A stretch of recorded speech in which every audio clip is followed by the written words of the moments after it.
Los trastornos no orgánicos del sueño se definen como un grupo de trastornos el cual incluyen la disopnia, que son unos trastornos primariamente psicógenos en los que la alteración predominante consiste en la afectación de la cantidad, calidad o duración del sueño, usualmente por causas emocionales. En estos encontramos lo que es el insomnio, el hipersomnio y los trastornos del ritmo del sueño-vigilia. Las parasomnias son trastornos episódicos durante el sueño, las cuales durante la infancia están relacionadas por lo general con las fases de desarrollo del niño, mientras que la madurez son fundamentalmente psicógenas, tales como el somnambulismo, los terrores nocturnos y las pesadillas. El término de sonambulismo hace referencia al trastorno del sueño caracterizado por episodios donde se presentan una serie de comportamientos complejos que por lo general suelen iniciar en la fase número 3 del sueño no more y culminan en la deambulación de la persona en un estado de conciencia alterado. Comportamientos que suelen llevar a cabo los individuos que padecen de este trastorno pueden ir desde conductas ordinarias y estereotipadas como gesticular, señalar una pared y caminar en la habitación, hasta otras que son como sorprendentemente complejas e inclusive peligrosas, que estas de hecho van a requerir planificación y control motor, sobre todo en los adultos, y estas pueden ser como vestirse, cocinar, tocar un instrumento musical, conducir un auto, entre otras. El sonambulismo es más común en niños que en adultos, pero también puede presentarse desde la infancia y desaparecer en la adolescencia o persistir hasta la edad adulta. También puede ocurrir el caso de que esta pueda presentarse por primera vez durante la edad adulta. Sin embargo, no hay como ninguna evidencia de que el sonambulismo crónico durante la edad adulta tenga alguna relación con lo que son desórdenes neuropatológicos como Parkinson u otras enfermedades neurodegenerativas. Pero, sin embargo, se ha establecido una relación entre la presencia de estrés y ansiedad, porque incrementan los episodios tanto en niños como en adultos. Y se trata de un estimado de aproximadamente el 25% de adultos sonámbulos que refieren presentar episodios recurrentes de ansiedad o trastornos del estado de ánimo, junto con lo que son los episodios de sonámbulo. Otro punto importante mencionar es que se ha confirmado la gran existencia de una fuerte agregación familiar, porque hay enfermedades que se presentan en varios miembros de una familia y por ende un alto porcentaje de esta podría deberse a factores genéticos, de tal manera que los hijos de los pacientes que padecen de sonambulismo tienen 10 veces mayores probabilidades de desarrollar este trastorno.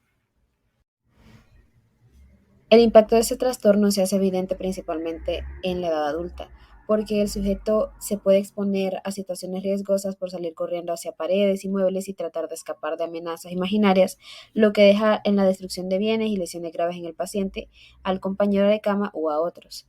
Por ende, las situaciones estresantes son las que van a provocar que los pacientes puedan desarrollar este tipo de trastorno, porque van a desarrollar muchas veces o van a involucrar el sonambulismo con situaciones que los agobian o que los estresan en su diario vivir.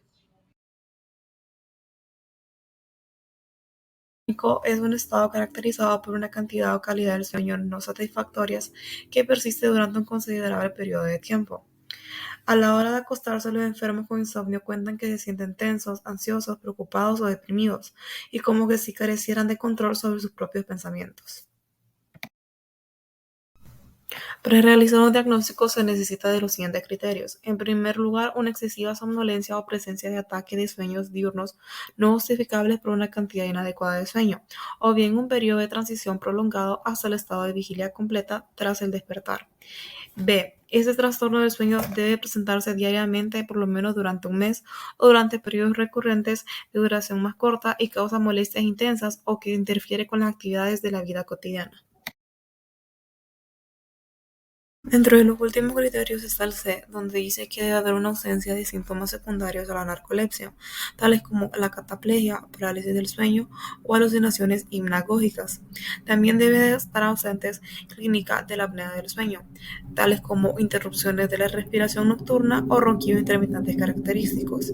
Y en el último criterio, que es el D, dice que hay una ausencia de cualquier alteración neurológica o médica subyacente que explique los síntomas del paciente.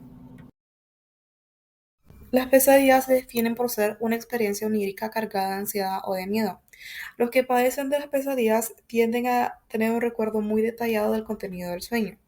Esa experiencia se caracteriza por ser bastante vivida y suele incluir temas que implican una amenaza para la supervivencia, la seguridad o la estimación de sí mismo. Con mucha frecuencia en las pesadillas suele repetirse un mismo tema o temas similares. Durante un episodio típico de pesadillas se produce una cierta descarga vegetativa, pero no hay vocalizaciones ni una actividad motriz apreciable. Asimismo, se dice que al despertarse el individuo, este va a alcanzar rápidamente un estado de alerta y de orientación aceptables.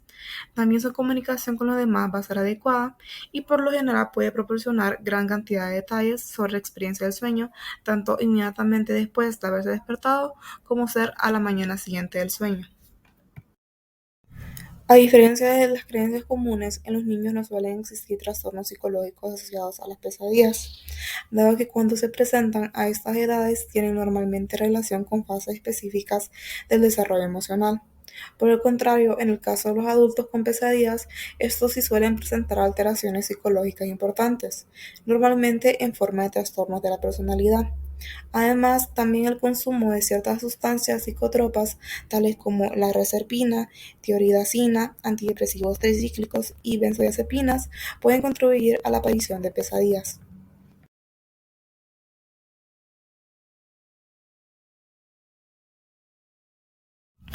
Para considerar las pesadillas como un trastorno patológico, se dice que debe cumplir con los siguientes criterios.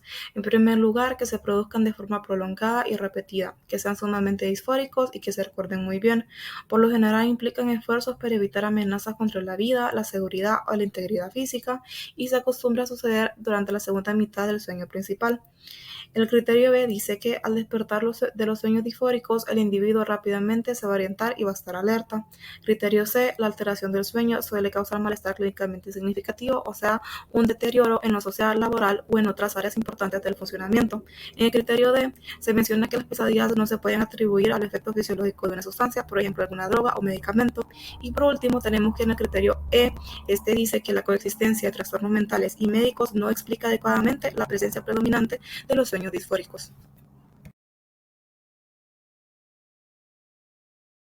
Los terrores nocturnos se tratan de un trastorno del sueño caracterizado porque hay una excitación repentina que se manifiesta con episodios nocturnos de terror y pánico.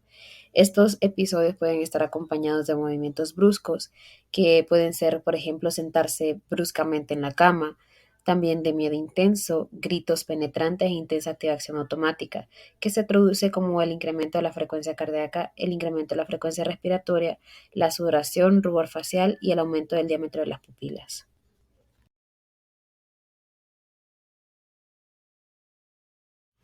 Los acontecimientos suelen ocurrir durante el primer tercio del sueño nocturno. Las personas afectadas lucen muy asustadas, confusas, son inconsolables y difíciles de despertar. En el caso de los niños, por lo general, suelen presentar como saltos de la cama de manera repentina, como si vieran de una amenaza invisible o generalmente no responden a los esfuerzos de los padres para calmarlos. Habitualmente no recuerdan los acontecimientos a la mañana siguiente y en contraste con los niños con los adultos, típicamente presentan episodios explosivos durante los cuales pueden salir de la cama de manera violenta o agitada y tener un recuerdo del sueño parcial o después del evento. Los episodios suelen durar desde varios minutos y al terminar el individuo regresa tranquilamente a su cama a dormir.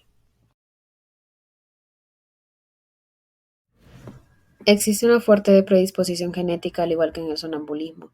De hecho, hay estudios que sugieren que el sonambulismo y los terrores nocturnos representan dos manifestaciones de la misma alteración funcional, que se podría considerar como una entidad fisiopatológica. Se observó que en los niños con terrores nocturnos en la primera infancia, que es del 1 a los 3 años, un tercio podría desarrollar sonambulismo en etapas posteriores de su niñez. Es muy importante no confundir lo que son los terrores nocturnos con las pesadillas. Las pesadillas se conocen como sueños, más correctamente denominados como ensoñaciones, que suelen ser muy angustiantes porque pueden interrumpir el sueño de la persona, llevándolos a un estado total de la vigilia, en la que recuerdan de manera vívida el contenido del sueño. Los temas de estos sueños normalmente se refieren a lo que son amenazas a la integridad física o autoestima que puede reflejar experiencias reales o eventos ficticios. Esto suele ocurrir durante el sueño MOR y comúnmente en la segunda mitad de la noche o en el último tercio, y se ha demostrado que algunos antidepresivos, agonistas o dopaminérgicos e inclusive hipertensivos pueden accionar contra el sistema nervioso central para favorecer el desarrollo de estas. Aquí un cuadro que ejemplifica las diferencias entre los terrores nocturnos y las pesadillas. Otro de estos trastornos que forman parte de las disomnias es el hipersomnio no orgánico, el cual consiste en un estado de excesiva somnolencia. Aquí el paciente va a tener múltiples ataques de sueño diurnos, los cuales no son justificables por una cantidad inadecuada de sueño nocturno, o bien por un periodo de transición prolongada desde el sueño hasta la vigilia plena, tras el despertar. Es decir, el paciente va a tener problemas para estar completamente despierto tras despertarse. Este trastorno es diferente a lo que es el insomnio, ya que como bien vimos, el insomnio consiste en la dificultad para poder conciliar el sueño o para poder permanecer dormido. En cambio, en el hipersomnio, las personas van a tener una tendencia a una somnolencia diurna excesiva. Es decir, es como el antónimo de lo que es el insomnio. Además, cabe mencionar que en el hipersomnio no orgánico no es justificable la excusa de que las personas tienen un sueño nocturno inadecuado, ya que vamos a ver que estas personas sí logran obtener las horas suficientes de sueño. Sin embargo, permanecen somnolientas tras estas horas de sueño. Vamos a ver que este suele ser como un síntoma muy común en trastornos del humor. Se puede presentar como en un trastorno depresivo recurrente o también en un episodio depresivo.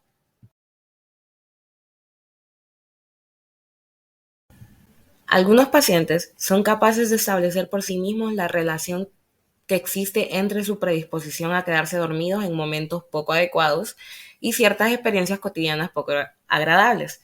Un ejemplo de ello es que se queden dormidos mientras están conduciendo.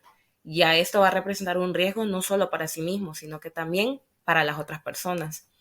En cambio, otro grupo de pacientes niegan la existencia de tal relación, incluso cuando un médico experto la haya podido identificar. Ellos están cerrados en que esta relación no existe. Para el diagnóstico del hipersomnio no orgánico podemos apoyarnos en las siguientes pautas.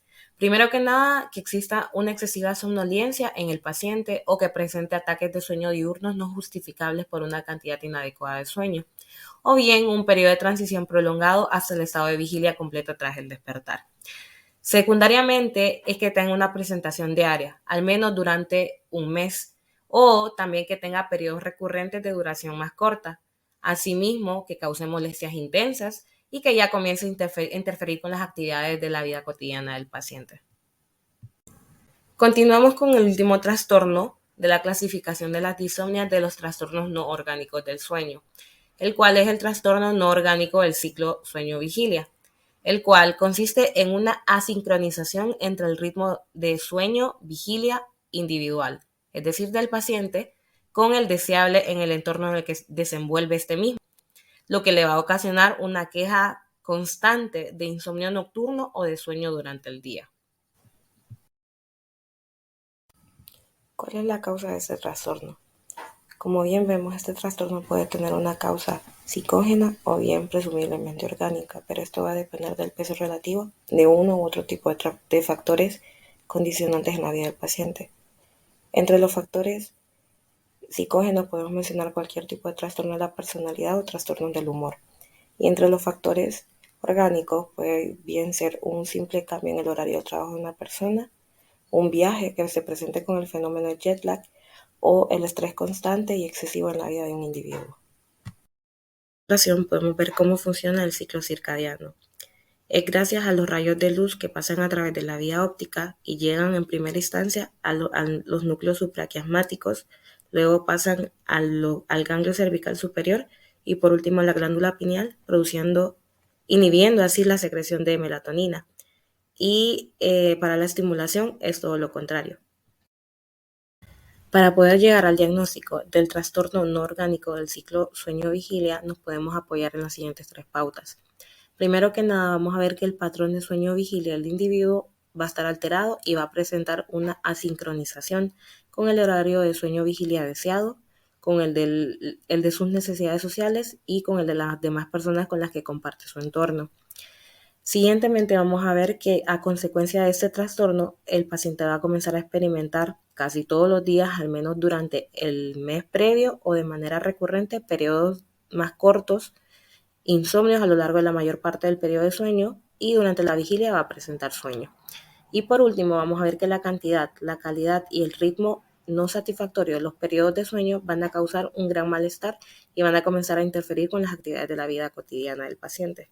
Y esto va a incluir varios trastornos, entre ellos la inversión del sueño. Esto culminamos este video informativo acerca de los trastornos del sueño. Espero les sea de mucha ayuda.